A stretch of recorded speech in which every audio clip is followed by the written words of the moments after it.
Goodbye, dew band. Hello, dew ring.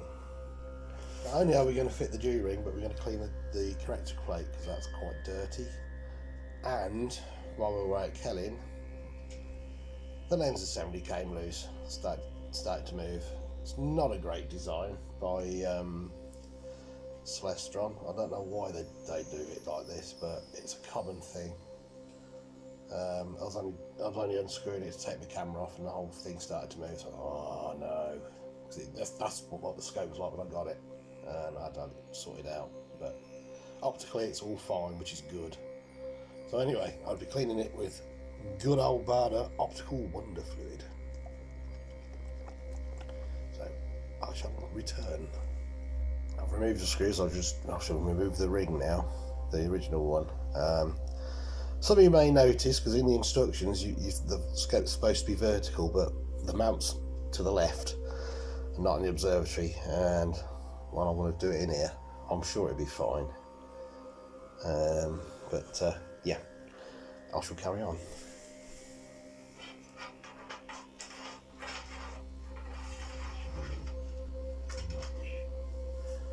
That's him off.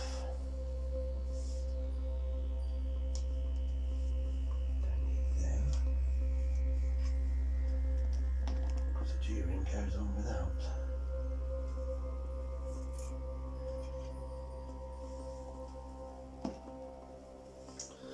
Before taking, I don't know if you'll see it on camera, but before taking the corrector out, I've put some tape in as a marker so it goes back in exactly the same way. So it should everything should be okay. I mean, I should give it a star test when I'll use it again, but hopefully fingers crossed, it'll be fine. That's the design of the corrector and how they tighten it. It's not brilliant. It's a common issue, but I've managed to do it. I might see if I can get a tool for it, though, a better tool, proper tool.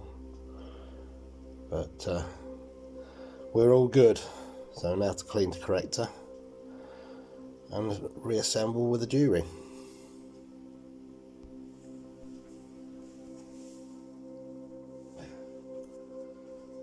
This is the lens assembly that screws into here. It screws right into there. The camera screws on these threads here. So you have to be very careful tightening it up. If you go too tight and go to undo it, chances are you'll undo the whole thing. Why Celestron have done it like this, I don't know. But there's not really much you can do about it. I don't know if the version 2 is better, but I don't think it is. I think people still get the same issues with it. So, I don't know. I think they should have just stuck with the SCTs and the fast star system, personally. Because I haven't had any problems with those. But anyway, I shall get on to cleaning everything now. I'll clean the corrector as best I can. I've tightened up the lens unit, lens cell in the centre. I will look at getting a proper spanner or something for it to do it, but it seems to have worked. So when the camera's back in situ, that's it. It won't. I ain't gonna be rotating it or messing around with it. It'll just stay as it is. And now for the dew ring. Now I know the instruction says have the scope vertical. I can't do that because I've got my autofocus and everything on the back, and I don't want to particularly want to strip all that off, and the mount's to the left, what's in the observatory. So for now I want to do it on its side like this. I'm sure it'll be fine. I've just got to get the right orientation of the scope of the dew ring.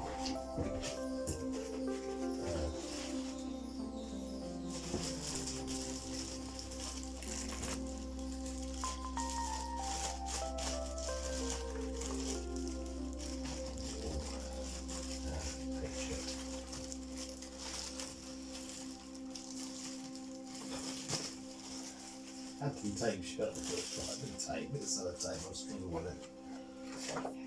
That goes over the centre to protect the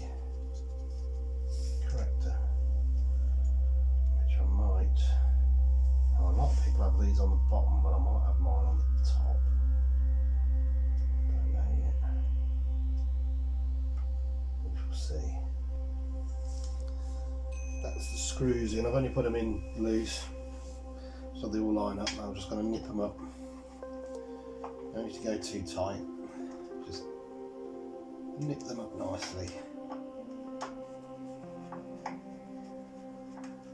And the job is done. That's the lens unit nicely tightened up. If anybody's got a version 2 and theirs has come loose as well, it'd be great if you put a comment in about it, because I think it's a really poor design.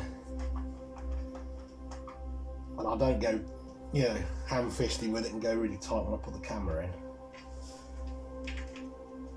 Because I took the scope to Wes Reed and he said to not go over tighten it and use 2 hands, just, you know, one hand either side of the ring when you tighten it, you know, so you can sort of feel it. But I haven't gone mad and it's still come loose. So for now it's tightened up. And when the camera's in there, it'll be in there one orientation only. I won't be trying to rotate it for different targets. I'll have to learn how to do mosaics, I guess. I'll go for something large. Just a bit of an annoyance, but I have no choice. Unless I do a nice big square chip. Yeah, I can't get the money for that. Anyway, enough of that.